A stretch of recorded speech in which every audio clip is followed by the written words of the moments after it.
Boa noite, sejam bem-vindos a mais uma palestra do CoBrain. Ramon e Carral, homenageado da nossa sala hoje, foi o médico e histologista espanhol que lançou as bases mais importantes da neurociência moderna. Então, hoje vamos entender um pouco sobre a carreira acadêmica em neurociências no exterior com o Thiago Arzua, que é bacharel em Química pela University of South Florida, doutorando em neurociência pela Medical College of Wisconsin, com especialização em ciência básica e translacional e certificado em neurociência computacional pela Neuromet Academy. Seja muito bem-vindo, Thiago. Obrigada por ter aceitado o nosso convite e fique à vontade. Oi, tudo bom? Então, como falaram, meu nome é Thiago Arzua. Eu estou agora na Medical College of Wisconsin, que fica em Milwaukee, no estado de Wisconsin. A gente fica ali pertinho de Chicago, bem próximo do Canadá, por isso que está meio dia, então a gente está no meio do verão aqui, enquanto a gente pode aproveitar o calor. Vou falar um pouco da minha carreira no exterior, mas eu tenho muito poucos slides, então quanto mais perguntas vocês tiverem durante, podem ir mandando para os organizadores, que eu prefiro mais ter uma discussão.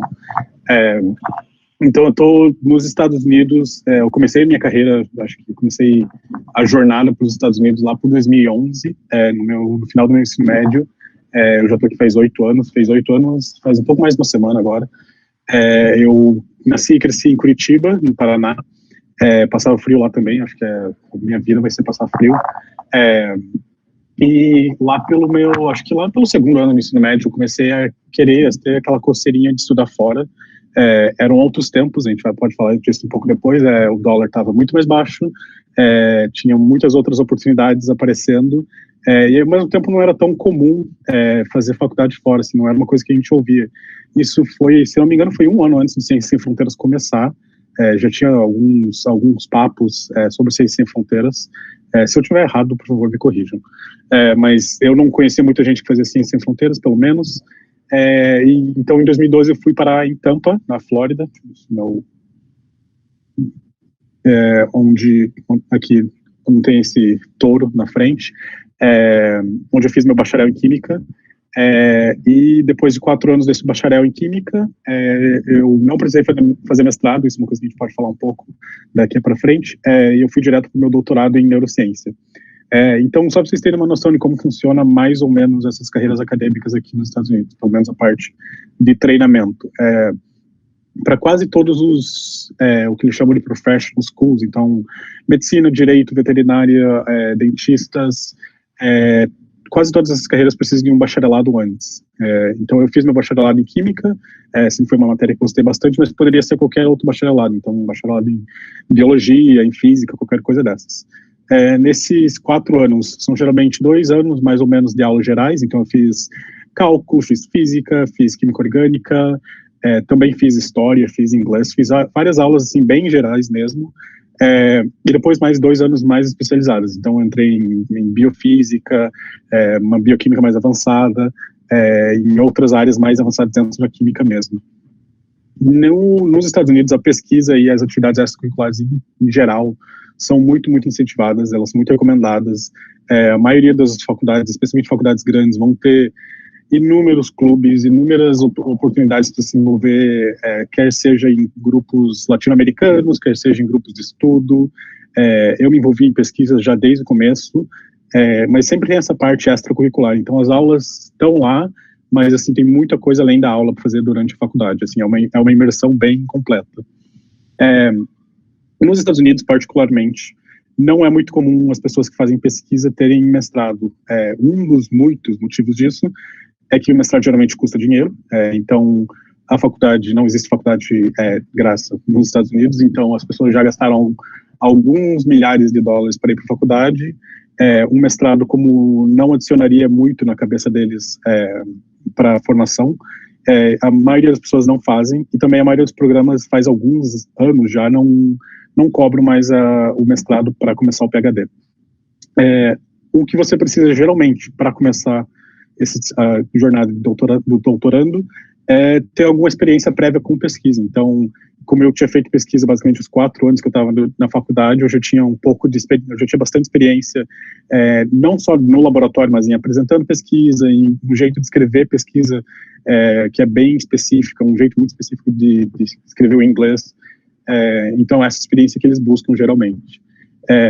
Quase todos os programas de doutorado, especialmente os programas de doutorado nas ciências, são financiados ou pela faculdade ou pelo orientador. A minha bolsa hoje em dia, para ser completamente sincero, para ser bem transparente, é de mais ou menos $2.100 por mês.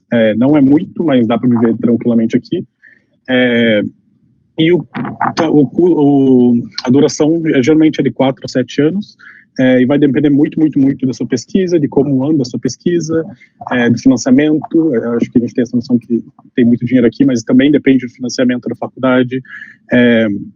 Vai depender de N fatores para terminar esse doutorado. E no dia a dia, é bem diferente dependendo do estágio que você está da sua formação de doutorando. Então, por favor, isso tudo antes da pandemia. Nos primeiros 2 anos, geralmente você tem as aulas mais avançadas, então aulas de neurociências bem avançadas. Você faz rotações por diferentes laboratórios. As rotações na minha faculdade são 2 meses, e eu fiz 4 dessas rotações. Então, basicamente, você faz um estágiozinho em cada laboratório para ver qual tipo de pesquisa você quer fazer, quais técnicas você quer aprender. E você basicamente se prepara para o seu exame de candidatura, para você virar candidato ao doutorado. Depois desse exame, tudo passando bem, você foca muito mais na pesquisa e vira quase que um trabalho, assim, o que a gente chama de 9 to 5, né, que é o 9 a 5, que você basicamente vai para o laboratório todo dia, mesmo se a sua pesquisa for mais na parte computacional, uma parte que não é tanto no laboratório mesmo, você acaba trabalhando das 9 às 5, e muita apresentação em seminário, em conferência. Acho que quase todas as faculdades aqui incentivam esse tipo de comunicação. Eu, particularmente, tenho reunião com o meu comitê da dissertação a cada 6 meses, isso também vai mudar de programa a programa. E na questão de aula, eu sou muito sortudo que a minha faculdade não requer que eu ensine nenhuma aula. Então, durante os meus, agora, 5 anos de PhD, eu não tive que lecionar nada, mas geralmente a maioria das pessoas vão ter algum tipo de contrato com a faculdade, no qual eles vão ser teaching assistant, então assistente de algum curso, geralmente para a galera da faculdade. Então, ensinar biologia, ensinar química, geralmente nos laboratórios. E isso a maioria das faculdades espera algum tipo de contrato desse gênero. Falando bem rapidinho da minha pesquisa em si, eu foquei esses últimos anos todos em neurodesenvolvimento. Então, aqui na esquerda, vocês podem ver meus minicérebros, que são chamados minicérebros, mas na verdade são organoides cerebrais. Eles são basicamente essas bolinhas que vocês estão vendo, uma foto meio que em tamanho real, sem escala nem nada, no tamanho de uma, sei lá, de uma ervilha, no máximo. E eles são formados de células-tronco, então a gente cultura nossas próprias células-tronco. São células-troncos induzidas, não são células-troncos embrionárias.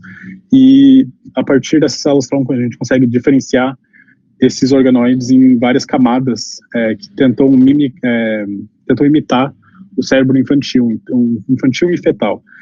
Depende de quem se pergunta. Então, vocês podem ver que tem mais... desculpa, tá tudo em inglês. Mas vocês podem ver que tem mais neurônios, esse marcador que está em vermelho são neurônios mais maduros, e você tem neurônios ou células-tronco neuronais ao centro que são um pouco mais imaturas. Então, ele imita a estrutura primária do córtex, e também imita as funções. Então, a gente tem, eu estou mostrando aqui só células tronco neurais e neurônios, mas tem quase todas as células de glia também estão presentes, e elas são todas funcionais. Então, usando esse modelo, o que a gente faz é basicamente, em vez de estar nessa mídia de cultura, a gente coloca álcool nessa mídia como um modelo de síndrome alcoólica fetal. Foi uma ideia que apareceu mais ou menos no meu segundo ano do PhD, que era simplesmente isso, simplesmente colocar álcool e ver o que acontece nesses minicérebros.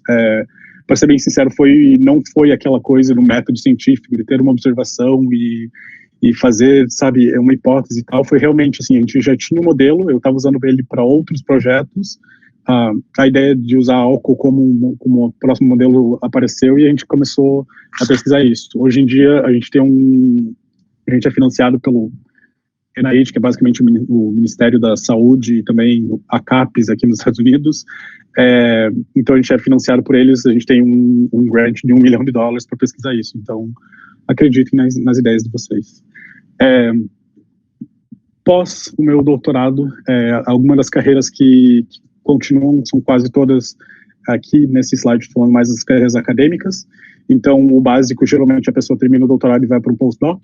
Aqui nos Estados Unidos, o salário anual inicial na área de saúde é entre 50 e 60 mil por ano. Vai depender muito de onde você mora, vai depender muito de impostos e tudo mais, mas é uma grana boa para basicamente só fazer pesquisa.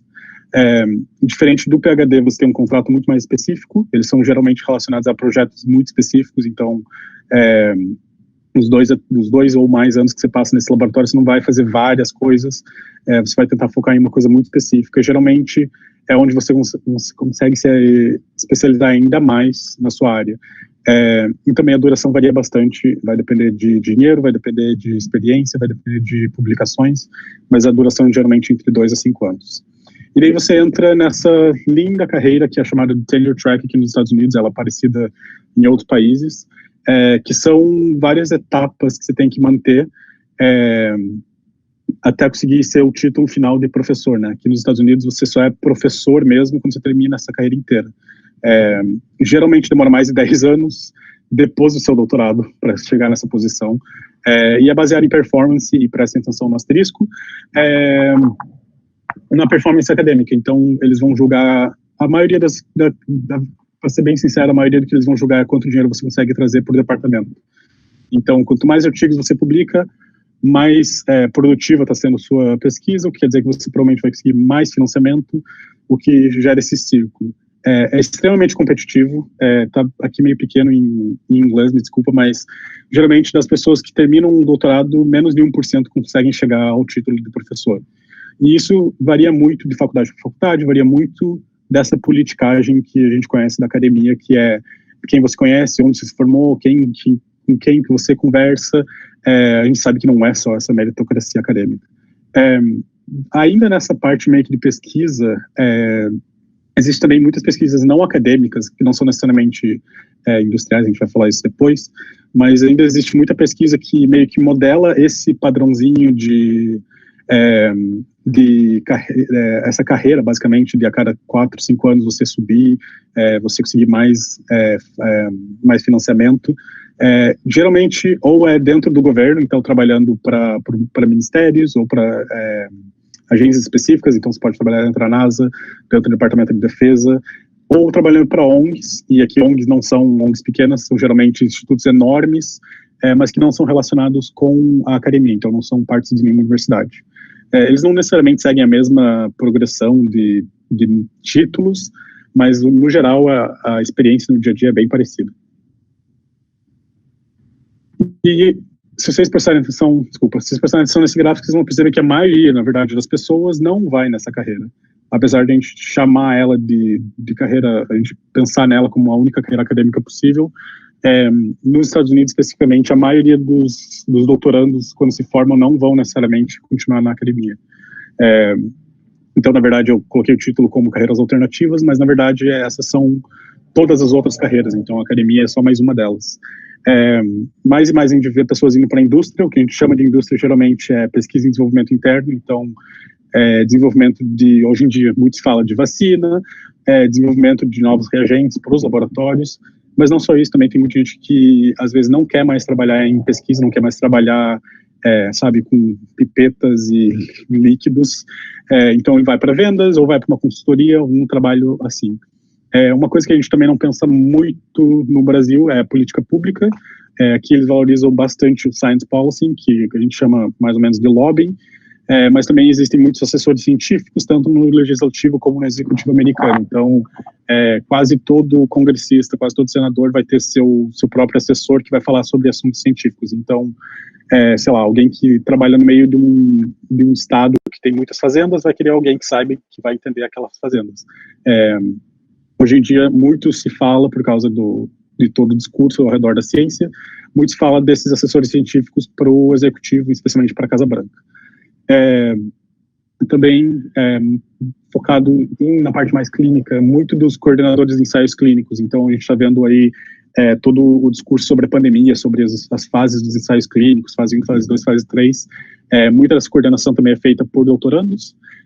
E outras coisas que eu acho que talvez não sejam tão conhecidas são os advogados e agentes de patentes. Então, cada uma das faculdades que faz pesquisa sempre quer ter a patente da criação nova, da descoberta nova, e muito mais hoje em dia a gente quer ter cientistas desse lado, porque tendo só advogados que talvez não entendam a parte científica não seja tão interessante. E comunicação científica e a curadoria de museus são também carreiras alternativas que a gente não pensa muito, mas que ter esse background científico ajuda bastante. E agora falando mais da realidade, eu fiz aqui um 4x4 de desafios, vantagens, expectativas e realidades. No geral, um dos maiores desafios, se não o maior, é a constante incerteza. Não sei se chegou a ser notícia no Brasil, mas faz 2 meses, o Trump passou uma ordem executiva basicamente cancelando por algum tempo os vistos de estudantes. Foi refutada e acabou não passando, mas você, como imigrante, você acaba vivendo essa constante incerteza. Estando aqui ou estando na Inglaterra, estando em qualquer lugar do mundo, você vai sempre ter essa incerteza e esse limbo de morar meio que como imigrante. As barreiras culturais e linguísticas também são muito difíceis.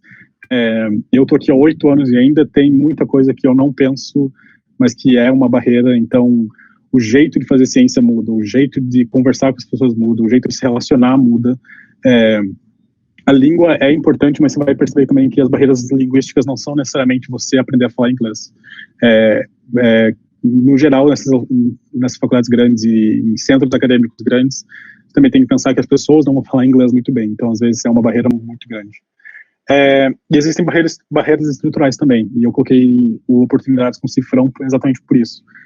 A maioria das oportunidades nos Estados Unidos é feita para americanos só, então tem muita bolsa de estudo, tem muito financiamento que eu não posso aplicar por não ser americano.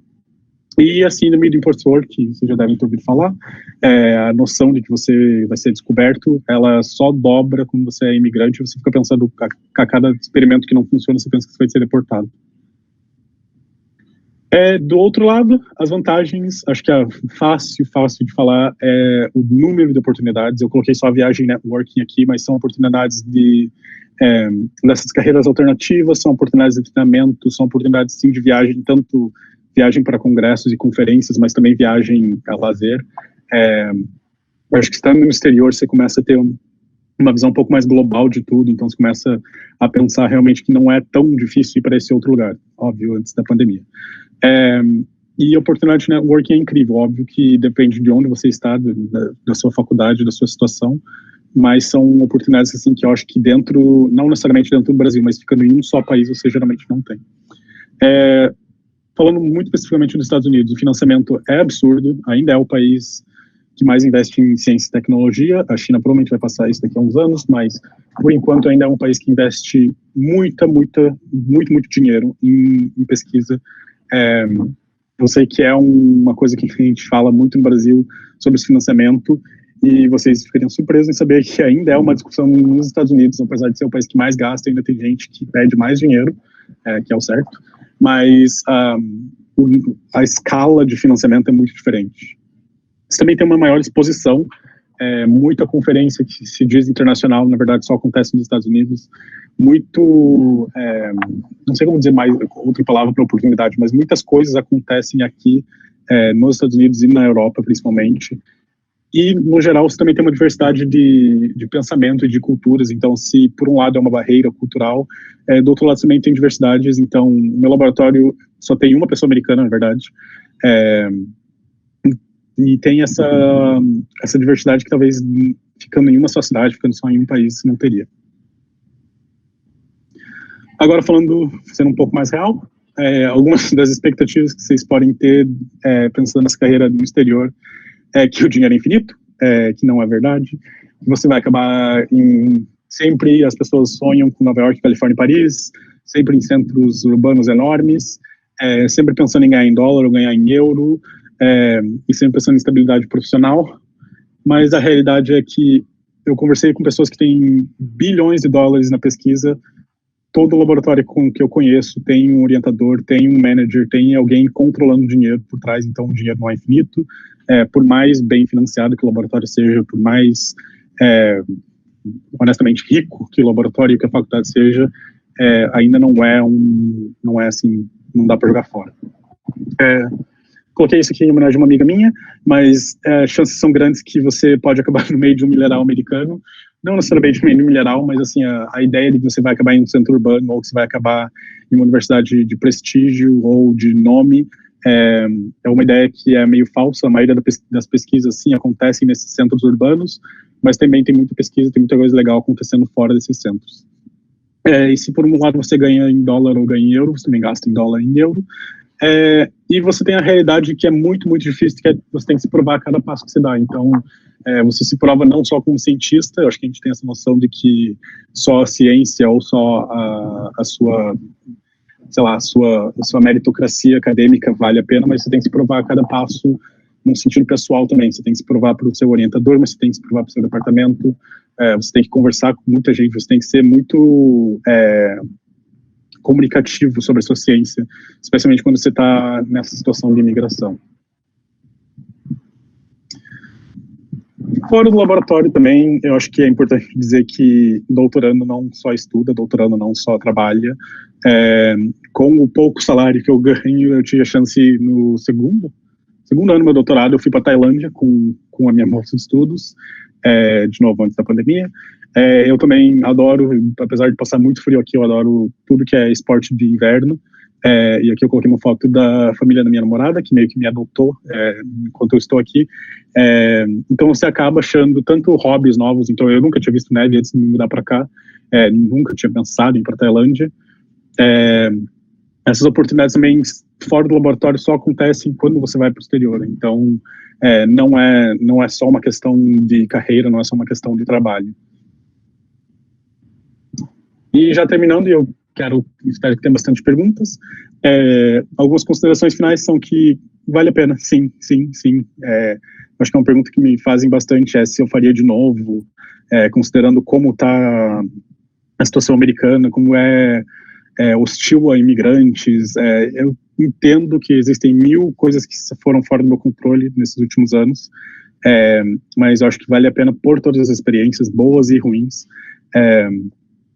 Então, também não foque só em big names, eu acho que também tem muito isso, conhecendo o Brasil, tem muito quase um fetiche por Harvard, Stanford e mais 5 faculdades, e Oxford. Então, a gente tem essa noção de que só existe pesquisa no exterior se a gente fizer na melhor faculdade, no lugar mais caro do mundo.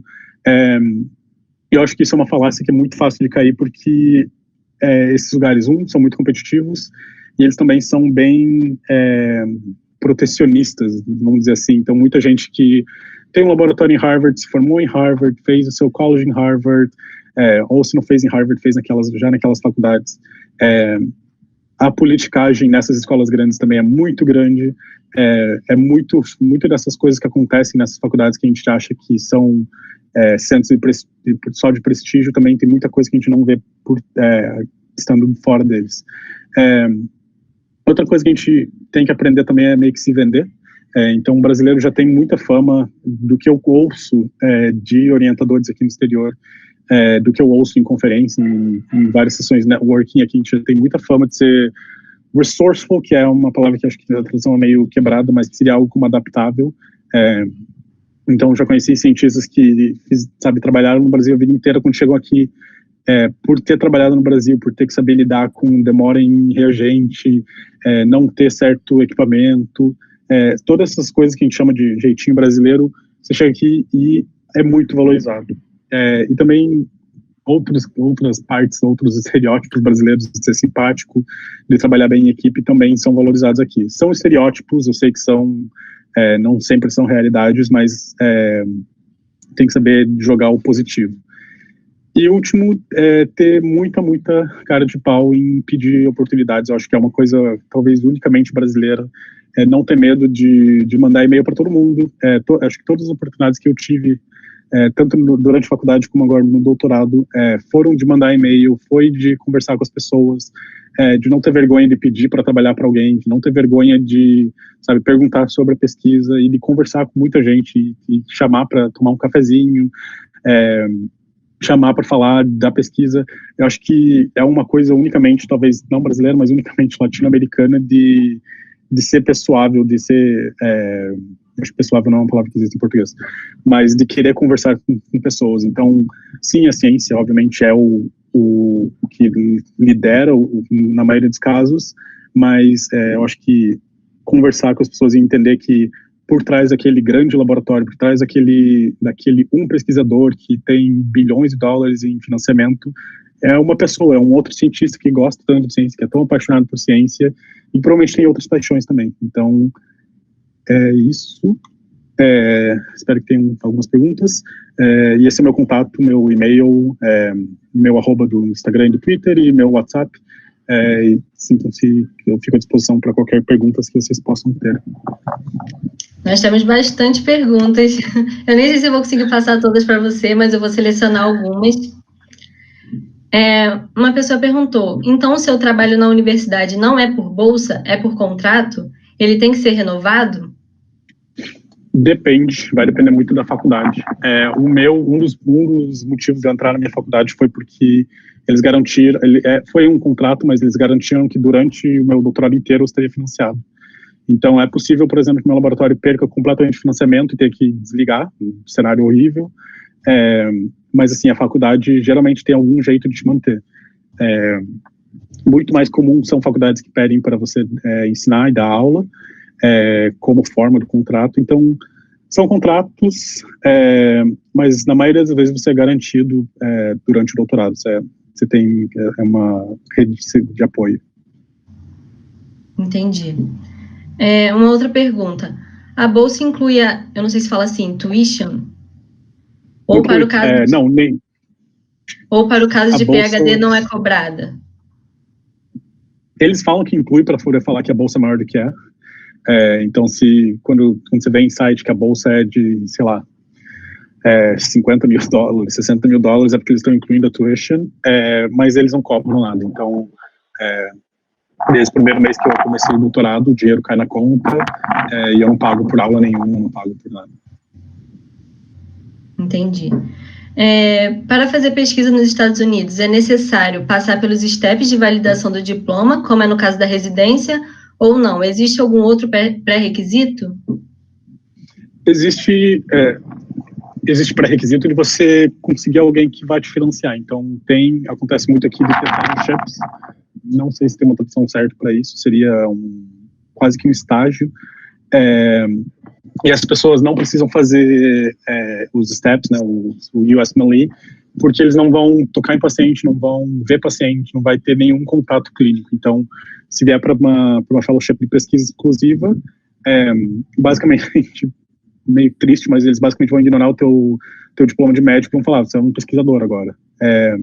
Geralmente acontece quando você tem um contato ou pessoal, ou quando você tem, de novo, a cara de pau de pedir, assim, de conversar com alguém, perguntar se eles querem alguma ajuda com alguma coisa. Essas fellowships são pagas, não é voluntário nem nada. E geralmente são pagas na base, assim, de um postdoc. Geralmente um pouco mais curto que um postdoc, uns 2 anos por aí. Entendi.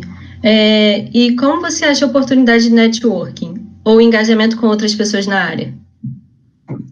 Hoje em dia está difícil. Twitter e Instagram e redes sociais, acho que é uma coisa que a gente não pode mais ignorar. Especialmente o Twitter, tem muita gente no Twitter.